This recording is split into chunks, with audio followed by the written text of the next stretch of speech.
6 eta 44 minutu, zuek ostiralean ikusten ari zarete, ostegunean grabatzen ari gara, eta gaur emango zaio hasiera binakako txapelketa nagusiko final laurdenetako ligaxkako 13. jardunaldiari. B seriekoa jada ikusgai duzue, orain lehen mailakoa aztertuko dugu, eta hemen ere gauza batzuk erabakita daude, baina beste batzuk oraindik ere erabakitzeke, eta jardunaldi garrantzitsua izango da hainbat bikoterentzat. Goazen lehenik eta behin sailkapena errepasatzera. 13. jardunaldi honi hasiera eman aurretik Laso eta Albizu dira lider, eta halaxe geratuko dira hurrengo bi jardunaldietan gertatzen dela 11 punturekin. 7 puntu dituzte bigarren eta hirugarren postuan Neurrenez Urren, Elordik eta Zabaletak eta Zabalak eta Martijak. Larrazabalek eta Mari Ezkurrenak laugarren postuan 6 puntu, 5. postuan Jakak eta Iztuetak ere 6 puntu, 5ekin dira Altuna eta Ezkurdia, 4ekin Artola eta Imaz 7. eta txapelketatik kanpo geratuta 2 punturekin Peio Etxeberria eta Rezusta. Jardunaldiari gaur emango zaio hasiera Tafaian, Peña eta Imaz, Etxeberria eta Rezustaren aurka izango dira. Iñaki Artolaren lekuan jokatuko du Jon Ander Peñak, egia esan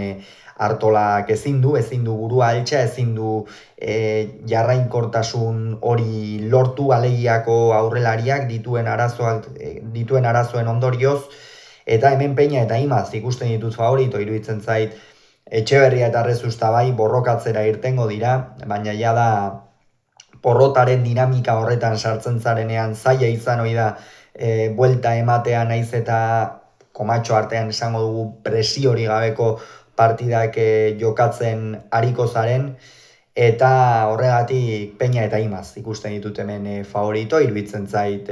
Jon Ander Peñak jokatu dituen partidetan maila ona eman duela, oro har maila onean ari da, B serie mailan ere, ea Anderrek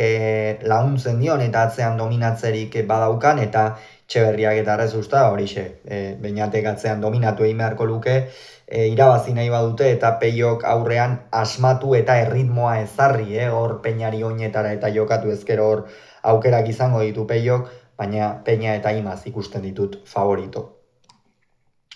Amorebi eta Etxanon, Elordi eta Zabaleta, Larrazabal eta Mari Ezkurrenaren aurka, bibikotentzat oso partida garrantzitsua, batetik Elordik eta Zabaletak irabazten badute finalerdiak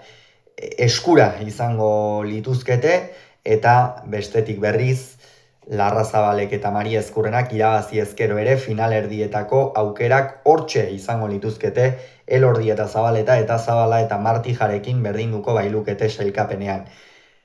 Larrazabal eta Mari Ezkurrena ikusten ditut favorito, iruditzen zait Amorebi eta bezalako pilotaleku batean aurrelariek gakoa izan dezaketela, eta horretan Larrazabal hobeto moldatzen da nik uste lur lasaiagoa duten pilotalekuetan, bere abiadura eta hobeto baliatu dezake, eta horrek Elordiri min egin diezaioke, Larrazabal eroso jokatzen egoteak, Mari Ezkurrenak ere atzean uste dut aginduko duela, Zabaleta ongi ari da, ea Larrazabali pilotak entzeko gai den, baina Larrazabal eta Mari Ezkurrena ikusten ditut hemen favorito. Larun batean Bilboko Deportibo pilotalekuan Altuna eta Ezkurdia, Jaka eta Iztuetaren aurka, hemen Altuna eta Ezkurdia ikusten ditut favorito, eta irabaziten badute eta Artolak eta Imazek galdu, uste dut, euren arteko tantoa beraxa, iratu beharko litzake 14. jardunaldian, irabazten badute eta Artola eta Imazek, eta Peñak eta Imazek barkatu galdu, jada Peña eta Artola eta Imaz kanpoan lirateke, eta Altuna eta Ezkurdia zuzenean playoffetan, baina gainera, Jokinentzat ere, eta Jokin eta Josebarentzat bientzat, batez ere konfiantzarako eta partida oso garrantzitsua da, hau, atzean Iztuetan nagusituko da, ea Ezkurdiak zenbateraino eusteko aukera duen, Deportiboko pilotalekua luzea da, eta hor behar bada Ezkurdiak sufritu dezake boleaz, eta Jakak aurrean errematerako abaguneak baliatu beharra dauzka, bai edo bai, bestela Altunaren arriskua badakigu hor dagoela,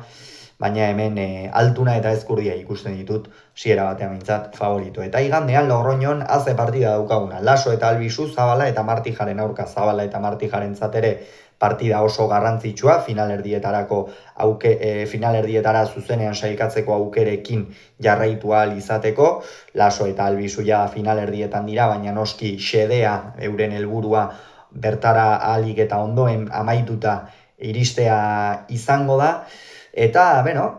Javi Zabala ikeragarri jokatzen ari da, egia esan aurtengo txapelketa, baina Laso eta Albizu ikusten ditut favorito. Atzean ia partida guztietan Jonander dominatzen ari da, horrek Unairi aurrean abaguneak ematen dizkio, eta ea Zabalak zenbateraino duen aukera jokoan hasi, Jonander atzean aurrera eta atzera ibilarazi, eta Martijari partida ahalik eta erosoena planteatu eta irabazteko aukerak edukitzeko.